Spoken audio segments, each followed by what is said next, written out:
Pour les amateurs de marche à pied maintenant, les vacances sont l'occasion de parcourir les sentiers de grande randonnée. Il y en a dans toutes les régions de France et ce sont les bénévoles qui entretiennent le balisage.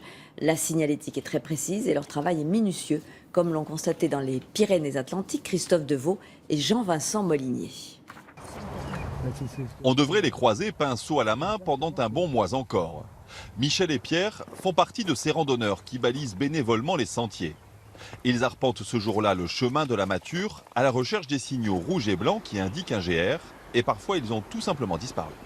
C'était des poteaux en bois qui ont été remplacés, donc visiblement on devait avoir une balise par là. Les bénévoles sont censés rappeler les signaux tous les 300 mètres. Mais dans un tel décor naturel, ils préfèrent les espacer un peu plus pour respecter le lieu. Deux traits horizontaux indiquent qu'il faut continuer tout droit. C'est la seule façon de ne pas se perdre. Normalement, c'est très important. On ne peut pas marcher sans ça. Je me dis que le sentier est entretenu et que je ne vais pas risquer de ne pas pouvoir revenir de ma randonnée. Chaque duo aura 20 km à signaler.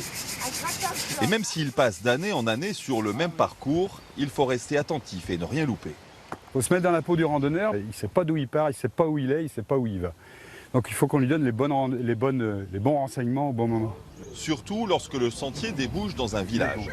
Là, il faut multiplier les codes. Cette croix, par exemple, indiquera une fausse route. C'est un moment où on risque de se perdre, il faut baliser davantage dans un village parce qu'il y a beaucoup de petites voies, il y a des croisements. Ici, par exemple, il y a des croisements de GR. De quoi écouler des litres de peinture avant le début de la saison. En tout, il y a plus de 1000 km de sentiers de randonnée dans les Pyrénées-Atlantiques.